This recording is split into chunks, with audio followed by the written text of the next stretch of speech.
Good evening, dear students. Welcome back to Chemistry Kingdom. I am Mahesh Kot.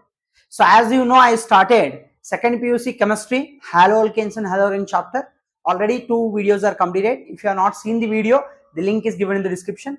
Please go through that and then come to this one.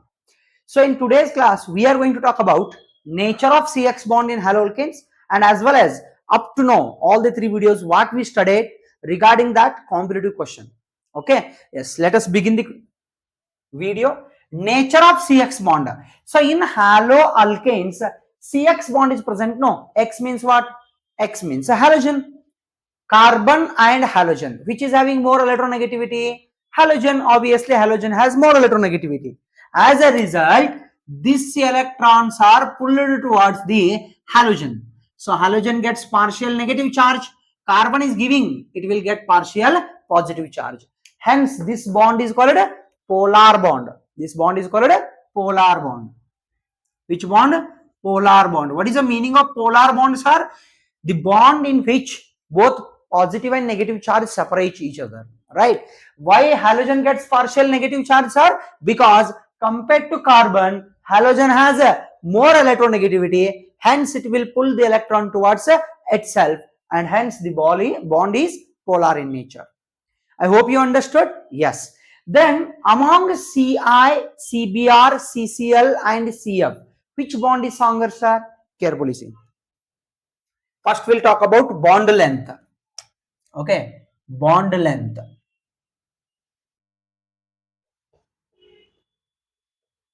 See, CF, CBr, CF, CCl, CBr and Ci, which is having more bond length, guys? This bond, I am only taken single bond.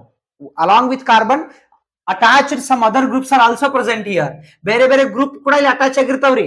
So ಇಲ್ಲಿ fluorine, chlorine, bromine, iodine. ನಿಮಗೆ ಗೊತ್ತದೆ? Fluorine, chlorine, bromine, iodine. Top to bottom ಏನಾಗ್ತದೆ? Size ಹೆಚ್ಚಾಕೊಂತ ಹೋಗ್ತದೆ. Top to bottom size increases. Size ಹೆಚ್ಚಾದ್ರೆ obviously bond length ಕೂಡ ಹೆಚ್ಚಾಗ್ತದೆ. ಹಾಗಾದ್ರೆ ಬಾಂಡ್ ಲೆಂತ್ ಎದ್ರದ್ದು ಹೆಚ್ಚು? Ci bond next Cbr next Cf. ಇದು ಬಾಂಡ್ ಲೆಂತ್ ಆಯ್ತು. ಇದರ ಆರ್ಡರ್ ಇದು ಬಾಂಡ್ ಲೆಂತ್.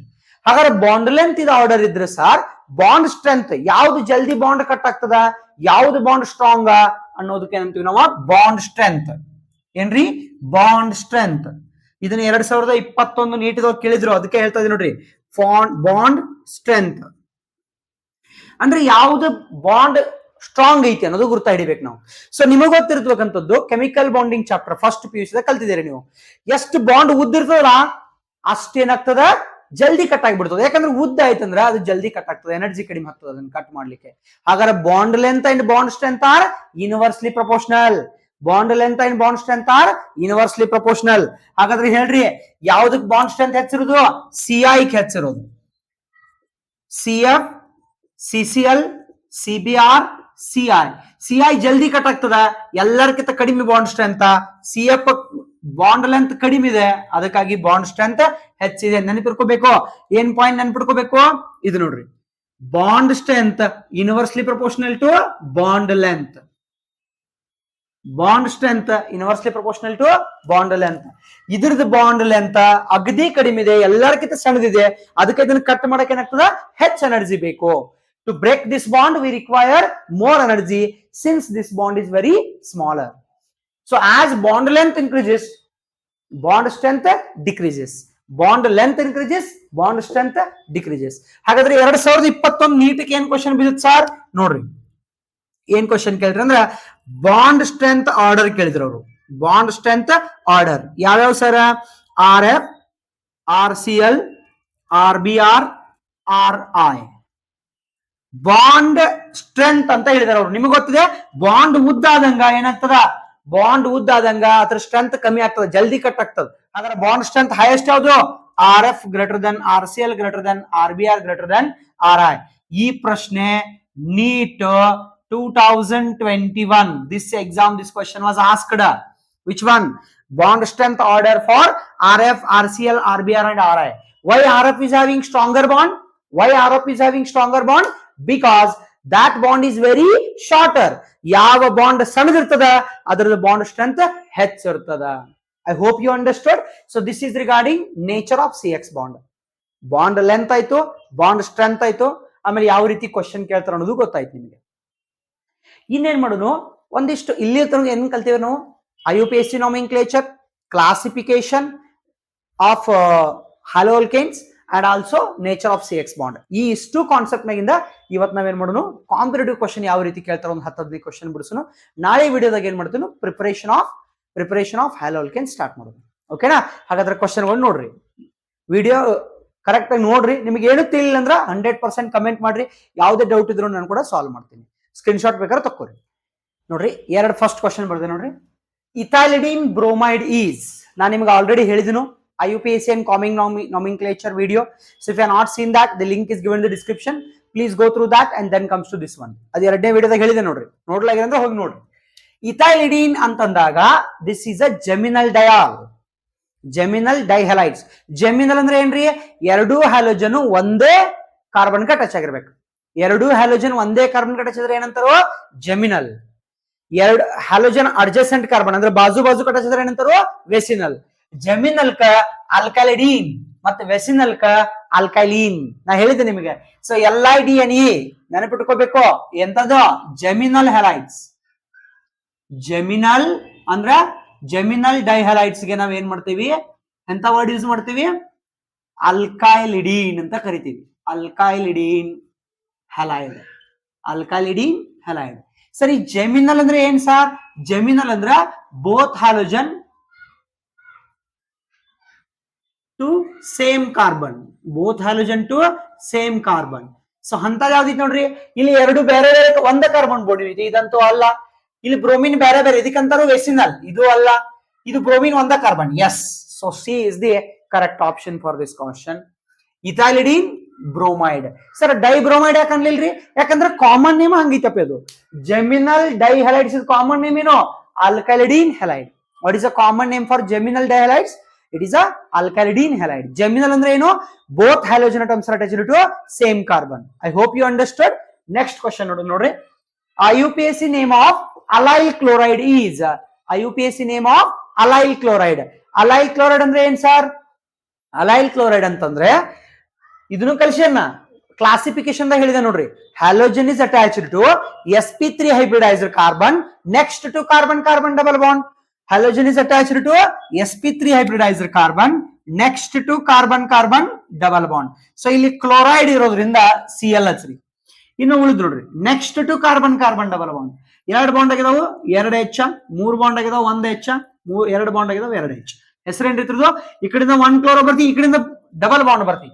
ನೇಮಿಂಗ್ ಮಾಡೋದ್ನಾಗ ಹೇಳಿದ್ದೆ ನಾನು, ಯಾವಾಗ ಸಬ್ಸ್ಟಿಟ್ಯೂಯೆಂಟ್ ಟು ಡಬಲ್ ಬಾಂಡ್ ಬರ್ತದೆ, priority given to double bond.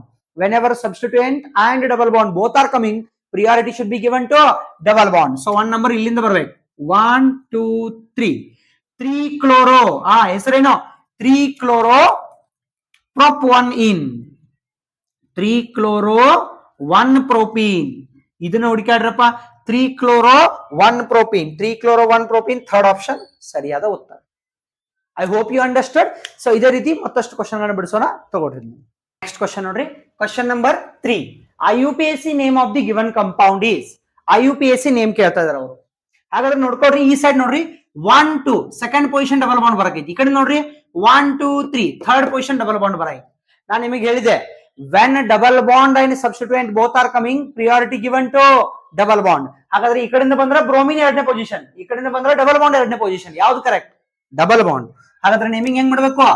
1 2 3 4 5. Fourth position ಯಾವ್ದಿತ್ತು ನೋಡ್ರಿ, ಫೋರ್ತ್ ಪೊಸಿಷನ್ Br ಐತಿ, ಥರ್ಡ್ ಪೊಸಿಷನ್ ಮಿಥೈಲ್ ಐತಿ. 4 bromo 3 methyl, 4 bromo 3 methyl, pent 2 in, that is the second option. I hope you understood. ಯಾವ ರೀತಿ naming ಮಾಡ್ಬೇಕು ಅನ್ನೋದು video already ಮಾಡಿದೆನು.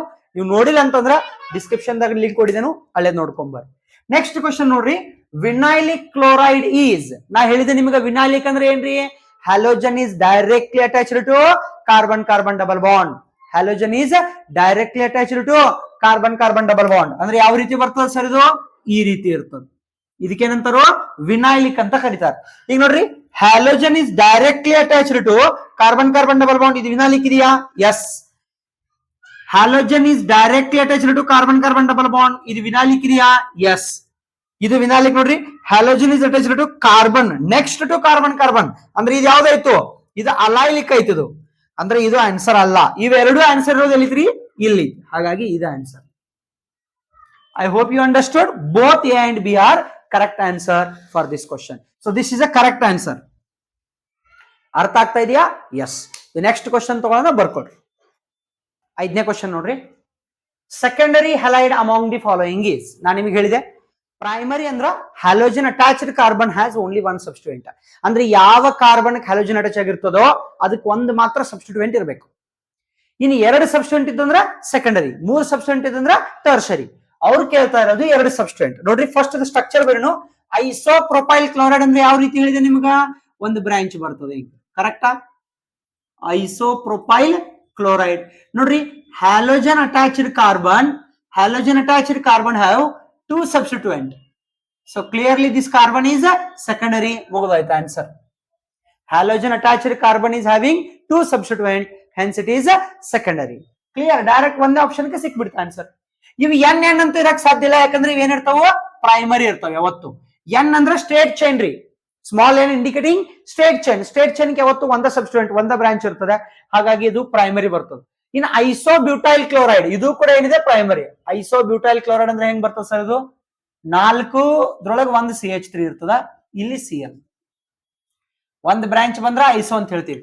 So halogen attached carbon is having only one substituent, hence it is a primary. So ಇದು ಕೂಡ answer ಅಲ್ಲ. I hope you understood ಯಾವ ರೀತಿ ಕೇಳ್ತಾ ಇರೋ ಕ್ವಶನ್ ಅಂತ ಹೇಳಿ. ಸೆಕೆಂಡರಿ ಅಂದ್ರೆ halogen attached carbon should have 2 substituent, ಈ ರೀತಿಯಾಗಿರ್ಬೇಕು. So isopropyl alcohol is a secondary halide. Next question ನೋಡ್ರಿ. The number of beta hydrogen atoms in tertiary butyl bromide. So tertiary butyl bromide ಅಂದ್ರೆ ಹೆಂಗ್ ಬರ್ತದೆ sir? ಅದು bromine ಅಂದ್ರೆ ಹಿಂಗ್ ಬರಿಬೇಕು. ಟರ್ಷರಿ ಅಂದ್ರೆ 3 ಸೈಡ್ ಬ್ರಾಂಚ್ ಹಚ್ಚಬೇಕು. CH3 CH3 CH3. ಈ ಕಾರ್ಬನ್ ಯಾವ್ದು ಇರ್ತದ? ಟರ್ಷರಿ ಕಾರ್ಬನ್ ಇದೆ. ಯಾವ್ದು? Tertiary. Halogen attached carbon is called alpha. Halogen attached carbon ಏನಂತಾರು? ಆಲ್ಫಾ ಅಂತ ಕರೀತಾರೆ. ನೆಕ್ಸ್ಟ್ ಕಾರ್ಬನ್ ಕ beta, next carbon beta, next carbon beta. ಹಾಗಾದ್ರೆ 3 ಬೀಟಾ ಕಾರ್ಬನ್ ಅದಾವ. ಇಲ್ಲಿ ಎಷ್ಟು ಅದಾವು? 3 ಬೀಟಾ ಕಾರ್ಬನ್. ಒಂದೊಂದು ಬೀಟಾ ಕಾರ್ಬನ್ 3 ಹೈಡ್ರೋಜನ್ ಅದಾವು. ಟೋಟಲ್ ಹೈಡ್ರೋಜನ್ ಎಷ್ಟು? 3. ಸೊ ಟೋಟಲ್ ಹೈಡ್ರೋಜನ್ಸ್ ಎಷ್ಟು ಅದಾವು? 9. ಹಾಗಾಗಿ ಬೀಟಾ ಹೈಡ್ರೋಜನ್ಸ್ ಎಷ್ಟು ಅದಾವ್ರಿ? 9. ಸ್ಟ್ರಕ್ಚರ್ ಗೊತ್ತಾಯ್ತು ಮುಗಿತಿ, ಏನ್ ದೊಡ್ಡ ವಿಷಯ ಇರಲ್ಲ. I hope you understood. So ಇದು 6ನೇ ಪ್ರಶ್ನೆ. ಇನ್ನು 4 ಪ್ರಶ್ನೆ ಅದಾವ್ರಿ, ಬಿಡಿಸೋನು ಬರ್ಕೋ. 7ನೇ ಪ್ರಶ್ನೆ ನೋಡ್ರಿ. 7th question. Match the following. So match the following type question also they are asking in NEET exam nowadays. Now carefully see, this is benzene. Halogen is attached next to benzene ring. Halogen is attached to carbon next to a benzene ring. Hence it is called benzylic. ANI ಏನಂತ ಕರಿತೀವಿ? Benzylic. Now halogens are attached to adjacent carbon. Adjacent carbon ಏನಂತೀವಿ? S. Vicinal. B ಏನಿರಬೇಕು? P ಇರಬೇಕು. ಇನ್ನು ಒಂದೇ carbon halogen attach ಆಗಿರೋ ಏನಂತಾರ? ಜೆಮಿನಲ್. C ಏನಿರ್ಬೇಕು? S ಇರ್ಬೇಕು. ಇನ್ನು ಉಳಿತ ಇದು ವಿನೈಲಿಕ್ ಹ್ಯಾಲೈಡ್. ಹಾಗಾದ್ರೆ ನೋಡ್ರಿ, AQBP CS and DR. Yes, first option is the right answer for this question. Sir ಇದು ಹೆಂಗಂತ ನಮ್ಗೆ ಗೊತ್ತಾಗಿಲ್ರಿ ಸರ್ ಅಂತಂದ್ರ ಪ್ರೀವಿಯಸ್ ವಿಡಿಯೋ ನೋಡ್ರಿ, ಇವೆಲ್ಲವನ್ನ ನಾನು ಕಲಿಸಿದನ್ರಿ. Geminal dihalides. ಜೆಮಿನಲ್ ಅಂದ್ರ halogen atoms attached to same carbon. Vicinal ಅಂದ್ರ ಹ್ಯಾಲೋಜನ್ ಅಟಮ್ಸ್ ಅಟ್ಯಾಚ್ಡ್ ಟು ಆಜು ಬಾಜು adjacent carbon. Benzylic means halogen atom is attached to carbon next to benzene ring. Vinylic halogen directly attached to carbon carbon double bond. ಎಲ್ಲ explain ಮಾಡಿದನ್ರಿ. ನೀವು ನೋಡಿಲ್ಲ ಅಂದ್ರೆ video link ಅನ್ನ description ದಾಗ ಕೊಟ್ಟಿದ್ದಾನೆ. ತಿಳಿದ್ರಿ? ಇನ್ನೂ 2 ಕ್ವಶನ್ ಅದಾವ್ರಿ, ಬಿಡಿಸೋನು ಬರ್ಕೋರಿ. ಲಾಸ್ಟ್ 2 ಕ್ವಶನ್ಸ್ ರೀ. 8th question. CX bond is strongest in. Before this questions we have discussed about CX nature of the CX bond, right? ಯಾವ ರೀತಿ CX bond ಇರ್ತದೆ ಅನ್ನೋದನ್ನ ಡಿಸ್ಕಸ್ ಮಾಡಿದೀವಿ. There we studied that as bond is shorter, bond becomes stronger. ಯಾವುದು ಸಣ್ಣದ bond ಇರ್ತದ ಅದನ್ನ cut ಮಾಡಕ್ ಹೆಚ್ಚು ಎನರ್ಜಿ ಹತ್ತದ ಅಂತ ಹೇಳಿ. ಹಾಗಾದ್ರೆ ಫ್ಲೋರಿನ್, ಕ್ಲೋರಿನ್, ಬ್ರೋಮಿನ್, ಅಯೋಡಿನ್ ಎಲ್ಲರಿಗಿಂತ ದೊಡ್ಡದ ಯಾವ್ದ್ರಿ? ಅಯೋಡಿನ್. ಹಾಗಾದ್ರೆ ಅದ್ರದ್ದು ಬಾಂಡ್ ಉದ್ದಿರ್ತದ, ಜಲ್ದಿ ಕಟ್ ಆಗ್ತದ, ಬಾಂಡ್ ಎನರ್ಜಿ ಕಮ್ಮಿ ಆಗ್ತದ. ಅವ್ರು ಏನ್ ಕೇಳ್ತಾ ಇರೋದು?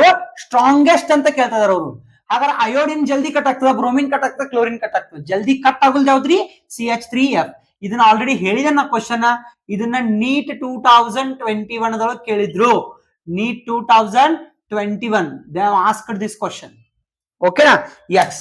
ನೆಕ್ಸ್ಟ್ ಕ್ವಶನ್ ನೋಡ್ರಿ, IUPAC name for the compound is CH3 CH CH2Br. ಇಲ್ಲಿ C2H5 ಕೊಟ್ಟಿದ್ದಾರೆ ನೋಡ್ರಿ. ಇದನ್ನ ಗಡಬಡಿ ಮಾಡಬೇಡಿ ನೀವು. C2H5 ಅನ್ನ ಈ ರೀತಿ ಬರಿಬೇಕು, CH3 CH CH2 CH3 ಅಂತ ಬರ್ಕೋಬೇಕು C2H5 ಅನ್ನ. ಉಳಿದ CH2Br. ಸೊ ಇದಕ್ಕೆ ಏನ್ ಆನ್ಸರ್ ಬರ್ತದೆ ಅನ್ನೋದು ನೀವು ಕಮೆಂಟ್ ಮಾಡ್ರಿ. ಓಕೆನಾ? ಇಷ್ಟೆಲ್ಲ ಕ್ವಶನ್ ಬಿಡಿಸಿದನ್ರಿ. ಒಂದ್ ಕ್ವಶನ್ ನೀವು ಬಿಡಿಸಬಹುದಲ್ಲ, ಕಮೆಂಟ್ ಮಾಡ್ಬೇಕು. ಇದಕ್ಕೆ ಆನ್ಸರ್ ಬರ್ತಿದೆ ABCD ಯಾವ ಆಪ್ಷನ್ ಬರ್ತದ ಅದನ್ನ ನೀವು ಹೇಳ್ಬೇಕು. ಓಕೆನಾ? ಸೊ ಈ ವಿಡಿಯೋ ನಿಮಗೆ ಹೆಲ್ಪ್ಫುಲ್ ಆಗಿದ್ರೆ ಅಟ್ಲೀಸ್ಟ್ ಒಂದು 5 ಜನಕ್ಕಾದ್ರೂ ನಿಮ್ ಫ್ರೆಂಡ್ಸ್ಗೆ ಶೇರ್ ಮಾಡಿ. ನೀವು ದಿನಾಲು ವಿಡಿಯೋ ನಿಮಗೆ ಬೇಕಂದ್ರೆ ಡಿಸ್ಕ್ರಿಪ್ಷನ್ ಕೊಟ್ಟಿರ್ತಕ್ಕಂಥ ಟೆಲಿಗ್ರಾಮ್ ಚಾನೆಲ್ ಲಿಂಕ್ ಕೊಟ್ಟಿದೆ, ಆ ಚಾನೆಲ್ ಅನ್ನ ನೀವು ಜಾಯ್ನ್ ಆಗ್ರಿ. ನೋಟ್ಸ್ ಎಲ್ಲವನ್ನು ಕೂಡ ಟೆಲಿಗ್ರಾಮ್ ಚಾನೆಲ್ ಅಲ್ಲಿ ಬಿಡ್ತೀನಿ. ಮತ್ತೆ ನಿಮಗೆ ಇದಾದ ಕೂಡಲೇ ಯಾವ ಚಾಪ್ಟರ್ ಬೇಕೋ ಅದನ್ನು ಕೂಡ ಕಮೆಂಟ್ ಮಾಡಿ. So thanks for watching. Thank you. ಜೈ ಹಿಂದ್, ಜೈ ಕನ್ನಡ.